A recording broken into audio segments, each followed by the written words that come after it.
প্রতিশ্রুতি মতো এবারও নিজের উন্নয়নমূলক কাজে ছাপ রাখলেন মন্ত্রী কৃষ্ণেন্দু পাল। আজ এই মন্ত্রীর প্রচেষ্টায় ফের পাথারকান্দি প্রণবানন্দ বিদ্যামন্দিরের অতিরিক্ত শ্রেণীকক্ষের শুভ শিলান্যাস পর্ব অনুষ্ঠিত হয়। মন্ত্রীর অনুপস্থিতিতে এই শিলান্যাস করেন পাথারকান্দি মডেল হায়ার সেকেন্ডারি স্কুলের প্রাক্তন অধ্যক্ষ জ্যোতির্ময় নাথ, অবসরপ্রাপ্ত শিক্ষক নবকুমার সিনহা।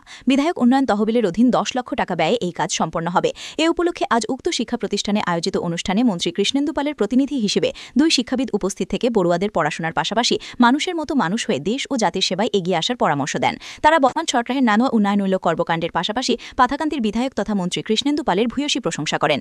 পরে অনুষ্ঠান শেষে এ নিয়ে স্কুল চত্বরে ভারত সেবাশ্রম সংঘ পরিচালিত এই স্কুল পরিচালন সমিতির পক্ষ থেকে প্রদীপ দোপ, ডক্টর বিসি নাগ, অমিতাভ দাস মন্ত্রীর এই ধরনের উদ্যোগকে সাধুবাদ জানিয়ে বিশেষ কৃতজ্ঞতা প্রকাশ করেন। বলেন, বৃহত্তর এলাকায় শিক্ষা প্রসারে শুরু থেকেই ভারত সেবাশ্রম সংঘ পরিচালিত এই স্কুলে বিগত দিনেও বিভিন্নভাবে সহযোগিতার হাত বাড়িয়ে দিয়েছেন এই কর্মতৎপর মন্ত্রী তথা বিধায়ক। স্কুল গৃহের ভিত্তিপ্রস্তর স্থাপনের উদ্দেশ্যে আমরা এখানে সমবেত হয়েছি। তো আমরা সবাই জানি যে আমাদের মাননীয় বিধায়ক শ্রী কৃষ্ণেন্দু পাল মহাশয় শুধু এই স্কুল নয়, পুরো কনস্টিটিউয়েন্সির প্রত্যেকটা স্কুলের পরিকাঠামোগত উন্নয়নের জন্য তিনি লাগাতার নিরলস চেষ্টা করে যাচ্ছেন এবং ওনার কাছে যেসব ফান্ড আসে তার বেশিরভাগই তিনি শিক্ষাক্ষেত্রে শিক্ষার বিকাশের জন্য তিনি ব্যয় করে থাকেন।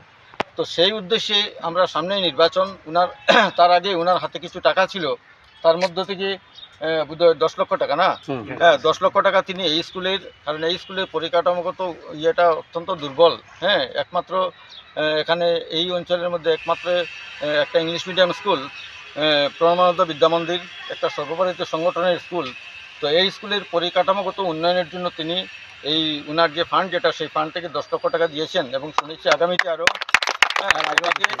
এক্সটেনশন করার জন্য তিনি আরেকটি গ্রান্টস আগামীতে তিনি দেবেন। তো এবং এ যাবৎ আমি এই স্কুলে আপনারা এই পর্যন্ত যে পরিকাঠামোগত যে ব্যবস্থাটা আছে তার বেশিরভাগই উনারই অবদান। একমাত্র উনার জন্য স্কুলটা এখনও ঠিকই আছে, কারণ এছাড়া এখানে যেসব ছাত্রছাত্রীরা পড়ে এরা বেশিরভাগই দরিদ্র পরিবারের।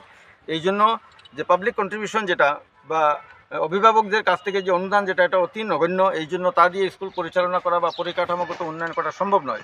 এই উদ্দেশ্যে এই সত্যটা উপলব্ধি করে আমাদের মাননীয় বিধায়ক মহোদয় একটির পর একটি তিনি এই স্কুলে পরিকাঠামোগত উন্নয়নের জন্য স্যাংশন দিয়ে যাচ্ছেন। তো আমরা সবাই স্কুলের এখানে যারা উপস্থিত আছি আমরা সবাই ওনার জন্য গর্বিত। ওনার মতো একজন বিধায়ক আমরা পেয়েছি। এবং এখানে শুধু এই স্কুল নয়, তার পাশাপাশি একটা মডেল হায়ার সেকেন্ডারি স্কুল, অত্যন্ত ঐতিহ্যবাহী, এটা পুরনো একটা স্কুল। এই স্কুলটা প্রায় ধ্বংসাবশেষে পরিণত হয়েছিল, কিন্তু এই স্কুলটার একটা নতুন পরিচিতি আনার জন্য তিনি এখানে 8 কোটি টাকার স্যাংশন দিয়েছেন এবং সেই টাকা দিয়ে একটা নতুন সুসজ্জিত একটা বিল্ডিং তৈরি হয়েছে, আগামীতেই সেটার উদ্বোধন করবে।